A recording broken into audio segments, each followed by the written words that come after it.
এই জেনপাস সিবিজি 2025 এবং ANM GNM 2025 aspirant, তোমাদের জন্য অনেকের জন্য গুড নিউজ, অনেকের জন্য ব্যাড নিউজ।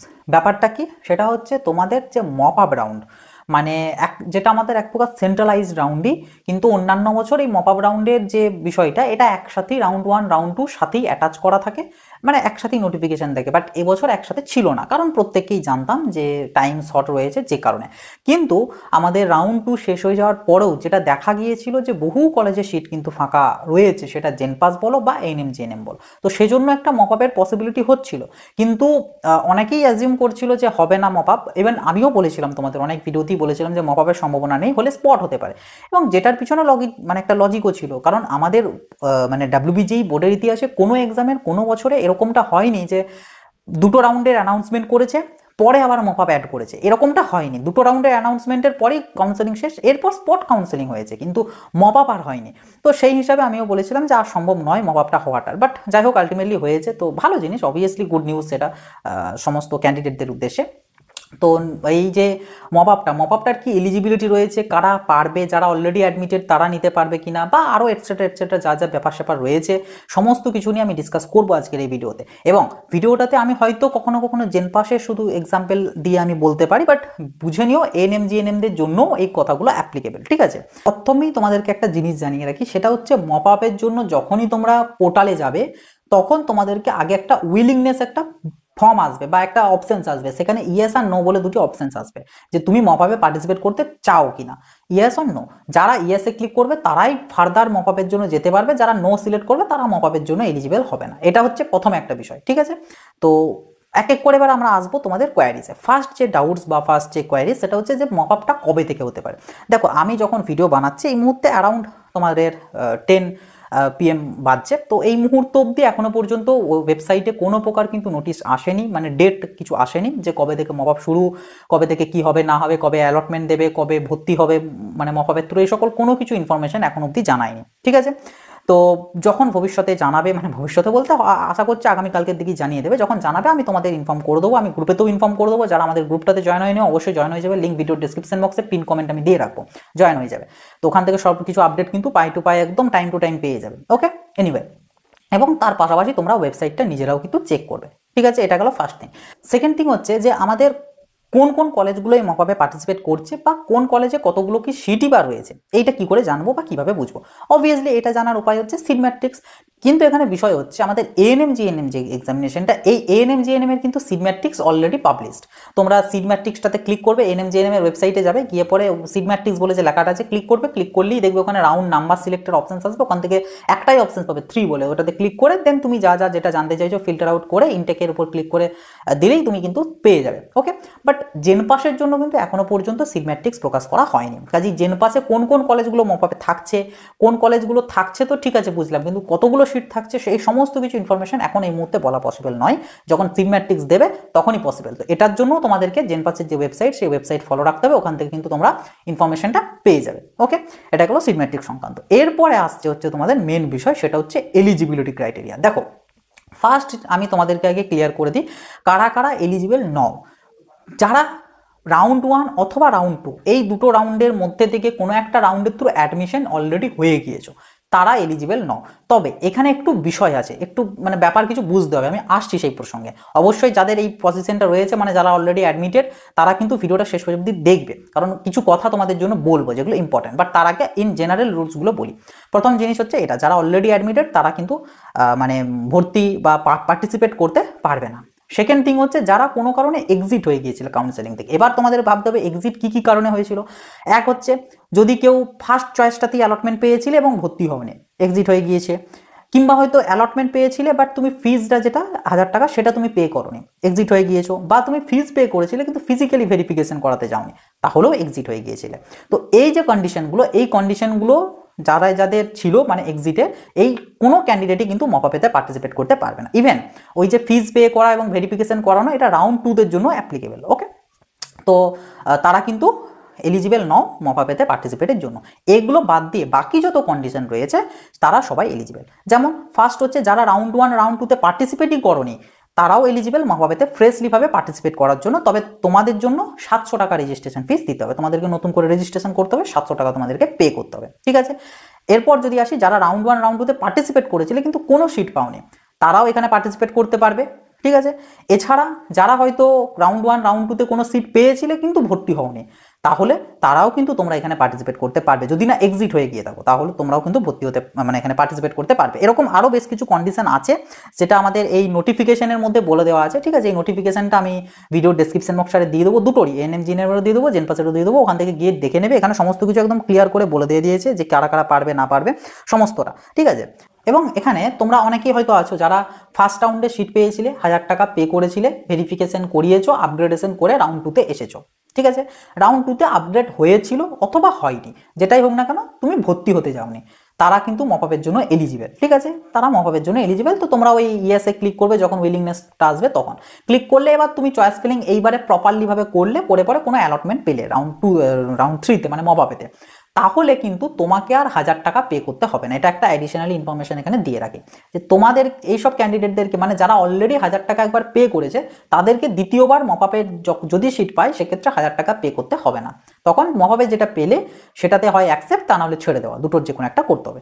কিন্তু যারা ওই যে ফার্স্ট টাইম রেজিস্টার করছো অথবা যারা রাউন্ড 1 রাউন্ড 2তে সিট পাওনি, তারা যদি এখানে সিট পাও মপআপেতে, তোমাদেরকে কিন্তু 1000 টাকা পে করতে হবে, কারণ তোমরা এর আগে 1000 টাকা দাওনি। তো এটা হচ্ছে ব্যাপার, 1000 টাকাটা নিয়ে যাদের ডাউট সেটাও এর সাথেই ক্লিয়ার হয়ে গেল একসাথে আর কি। এছাড়া যারা রাউন্ড 1 রাউন্ড 2তে হয়তো সিট পেয়েছো পাওনি, ওগুলোর বিষয়ে যাচ্ছি না, কিন্তু তুমি ডাইরেক্ট অ্যাডমিশন নিয়ে নিয়েছো, মানে এই যে মাঝখানে তোমার 29 তারিখ থেকে 3 তারিখ, এই যে মাঝখানের টাইম পিরিয়ডটা, এর মধ্যে তুমি ডাইরেক্ট অ্যাডমিশন নিয়ে নিয়েছো, মানে ফুল পেমেন্ট করে।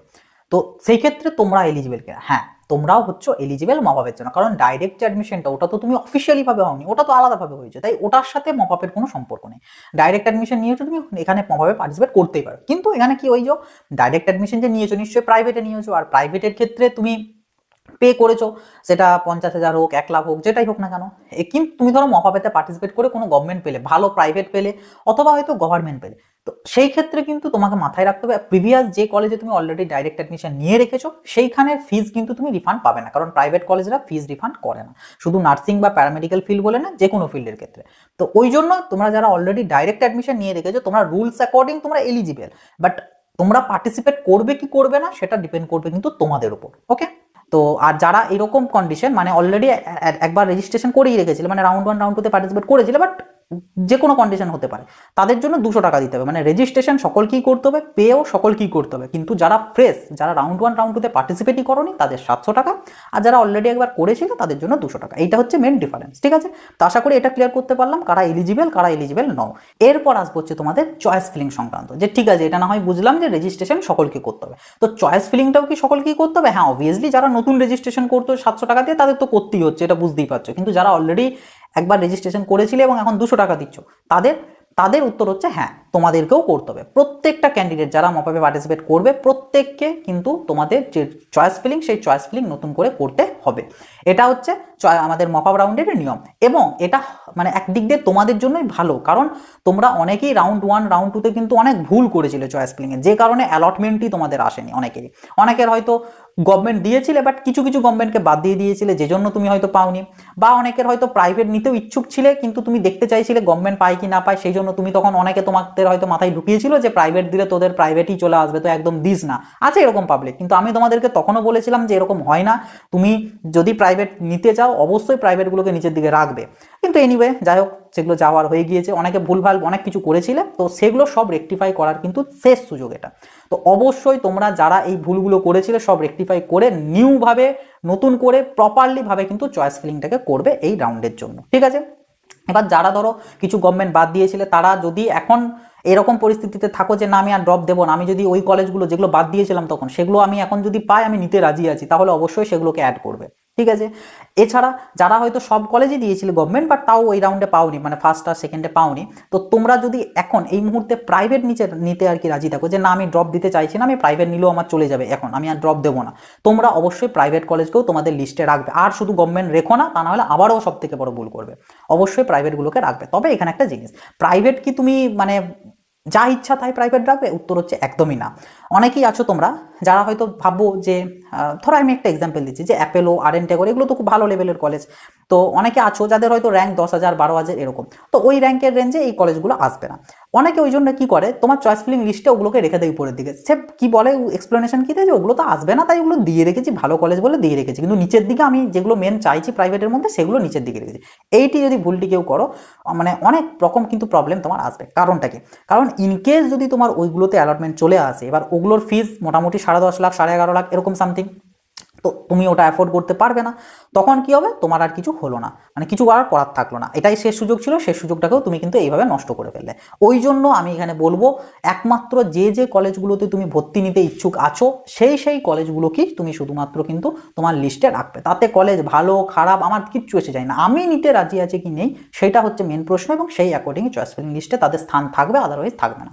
তো এই কথাটা অবশ্যই মাথায় রাখবে যারা প্রাইভেট কলেজগুলো দিতে চাইছো তাদের জন্য। ওকে, অনেকে কারণ ফার্স্ট রাউন্ডে করেছিল এরকম, ভালো কলেজ বলে রেখেছিল, দিয়ে পরে ফিস মানে কলেজে গিয়ে ফিস শুনে পরে পাস চলে এসছে। তো ওই জন্য বলছি রেকটিফাই করার সময় এসেছে, রেকটিফাইগুলো কিন্তু করবে। গভর্নমেন্টের ক্ষেত্রেও বললাম যারা মিস করে গিয়েছিলে সব গভর্নমেন্ট দেবে, আর প্রাইভেটের ক্ষেত্রেও বললাম। ওকে, এটা চলে গেল।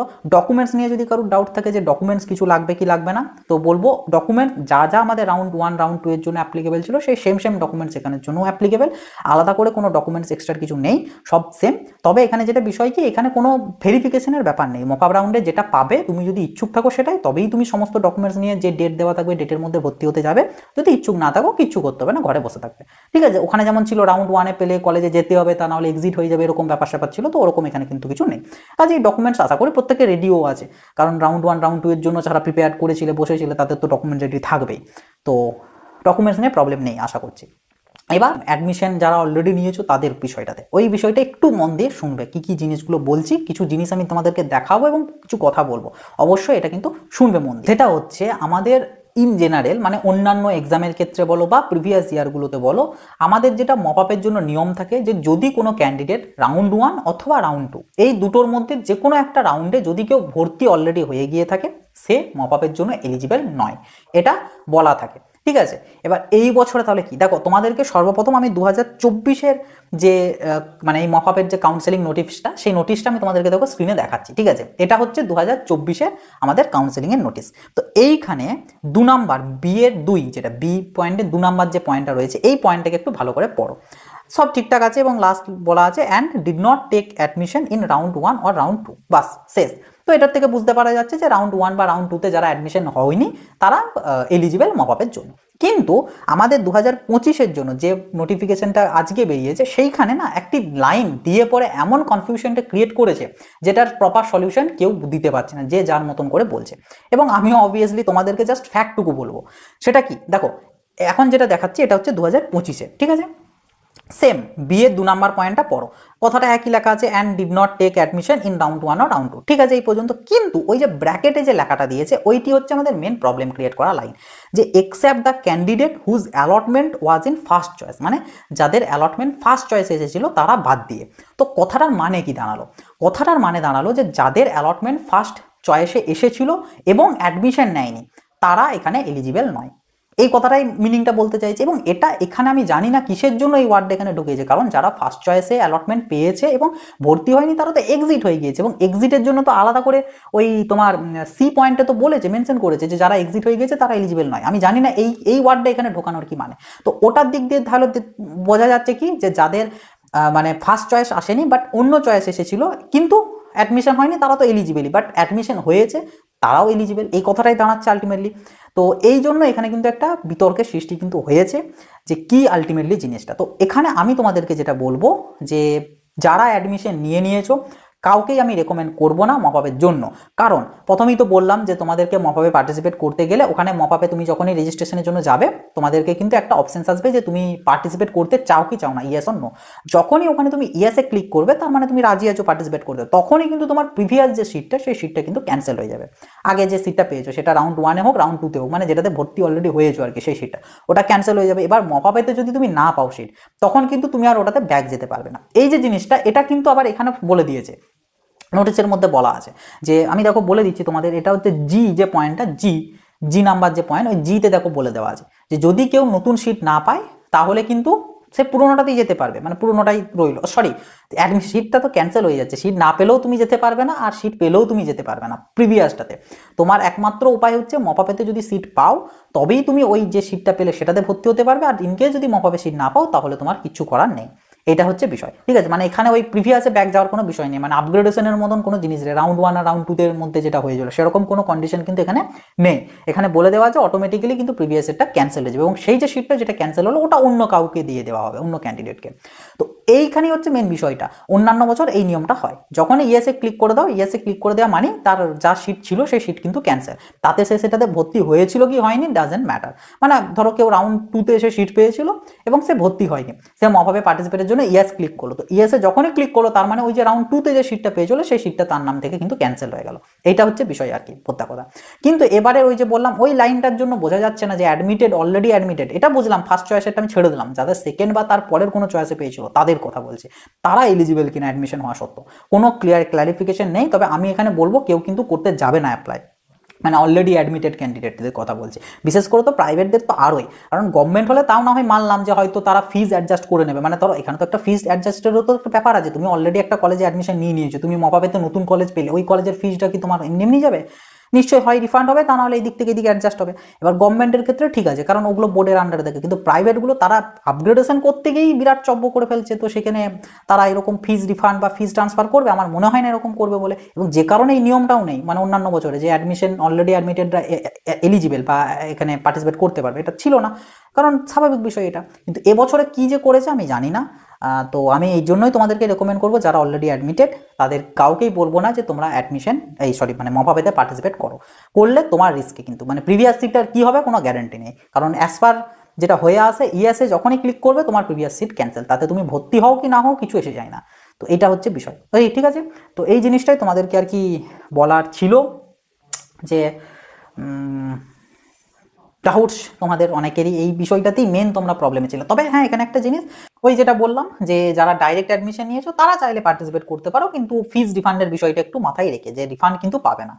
তারপরেও যদি তুমি চাও পার্টিসিপেট করতে দেন করবে, আদারওয়াইজ নাও করতে। হ্যাঁ দেখো, অবভিয়াসলি পার্টিসিপেট করতে হয়তো দোষ নেই, পার্টিসিপেট করলে 200 টাকা দিলে, দিয়ে পরে দেখলে যদি দেখো ভালো এবং ওইদিকে রিফান্ডটা আর চাইছো না, ঠিক আছে, তুমি মনকে শক্ত করলে যে না আমার রিফান্ড না হলেও চলে যাবে, সেক্ষেত্রে ভালো জিনিস। কিন্তু যদি দেখো যে না আমি নেবো না, তো তারপরেও তো না নেওয়ার অপশন আছে। তবে হ্যাঁ, হয়তো রেকমেন্ড করবো না, কারণ তুমি ওইরকম করলে ওই যে সিটটা ওটা হয়তো অন্য একজন যার হয়তো খুবই দরকার ছিল সিটটা সে হয়তো পেতে পারতো, কাজে এই জিনিসটাকে আমি অ্যাভয়েডই করতে বলবো যারা ডাইরেক্ট অ্যাডমিশন নিয়ে রেখেছো এবং চাইছো না ওই দিকের কলেজটাকে আর ছাড়তে, কারণ ফিস যেহেতু পাবে না তো চাইছো না, তো তাদের বলবো শুধু শুধু কিন্তু মভাবে পার্টিসিপেট করো না, কারণ বহু ক্যান্ডিডেট কিন্তু মানে আশায় রয়েছে যে যেহেতু একটা মপআপ হচ্ছে শেষ আশা তাদের আবারও জেগেছে যে যদি সিট পাই, যদি সিট পাই, তো সেই জায়গায় তুমি যদি এরকম করো তাদের আরো একটু তারা বঞ্চিত হয়ে যাবে, তোমার পরের যাদের র্যাঙ্ক তাদের বিশেষ করে। তো এই জিনিসটা করো না, এটাই আমার রেকমেন্ডেশন। তো এই হচ্ছে তোমাদের এখনকার মপআপ রাউন্ডের A to Z ইনফরমেশন। আশা করছি যে যে জিনিসগুলো বললাম সবগুলো আমি তোমাদেরকে ক্লিয়ার করতে পেরেছি এবং আর কিছু ডাউটস থাকার কথা নয়।